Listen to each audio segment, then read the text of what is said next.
Voilà, je m'appelle Benoît Ollet, et l'histoire que j'ai avec le cinéma, opéra, le cinéma, commence assez précocement dans ma vie, puisque déjà adolescent, j'avais pénétré dans cette impasse Polycarpe. Au bout de cette impasse, il y avait un immeuble, et dans cet immeuble, il y avait une personne que je fréquentais qui m'initiait des belles choses. William Blake, l'art un peu torturé de William Blake, et puis d'autres auteurs un peu expressionnistes. Et c'est comme ça que j'ai commencé à me forger une petite culture. Et puis, passant devant cette petite salle où il y avait quelques badauds qui traînaient là, j'étais un peu intrigué par ce cinéma. Et puis, quelques années plus tard, je l'ai fréquenté assidûment lors d'études à sciences politiques que je délaissais donc pour fréquenter cette salle. Et c'est là que je dois dire que j'ai constitué ma culture cinématographique avec des chefs-d'œuvre de Wells, tous les classiques russes, Kurosawa, enfin, ces images avec cette, euh, cette force du noir et blanc que j'ai vraiment fait mienne, et qui ne peut pas à jamais être remplacé par des images autres, audiovisuelles et autres. Hein. Vraiment, c'était pour moi quelque chose de très fort, et qui m'a permis de construire mon propre univers poétique. Le cinéma était vraiment un moyen pour moi de constituer cet univers poétique et imaginaire que j'utiliserai plus tard, en fait.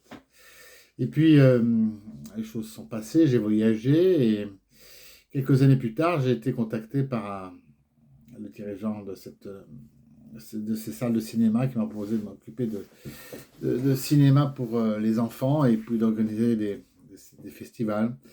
Et ça m'a bien plu, je dois dire. Et c'est là que j'ai en plus euh, approfondi ma culture en échangeant avec des fois des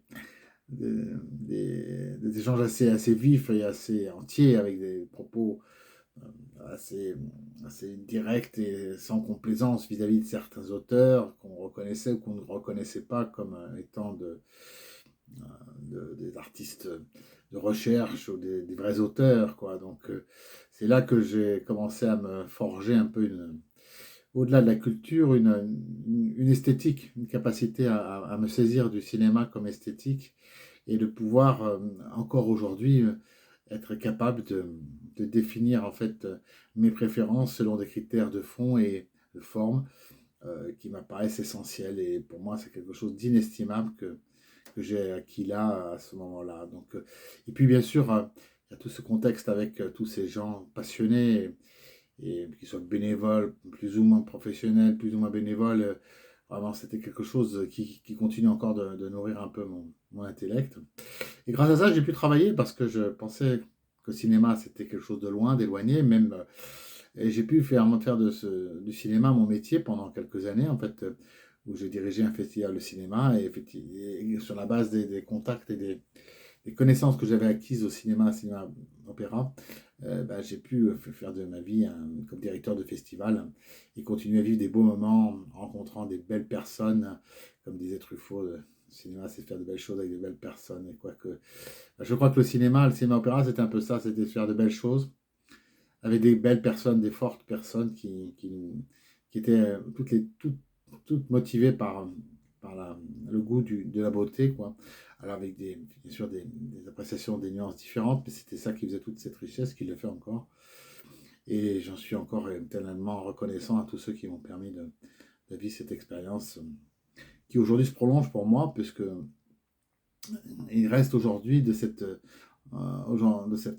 appétit toujours pour rencontrer des cinématographes, un peu tout de suite, dès les premières images d'un film, je peux me faire une idée de s'il y a quelqu'un derrière, ou c'est quelque chose de plaqué ou autre, quoi. Donc, aujourd'hui, on parle beaucoup d'intelligence artificielle, c'est un peu la grande mode, mais je pense que ça se voit très très vite, s'il y a quelqu'un derrière une image, s'il y a quelqu'un qui pense cette image, qu'il a vécue, qu'il a peut-être des fois soufferte, avec lui qui a partagé la souffrance de cette image, mais c'est pas obligatoire. Mais je pense que si quelqu'un est derrière une image, ça se vend, ça se voit, ça se sait, ça se sent et ça s'entend.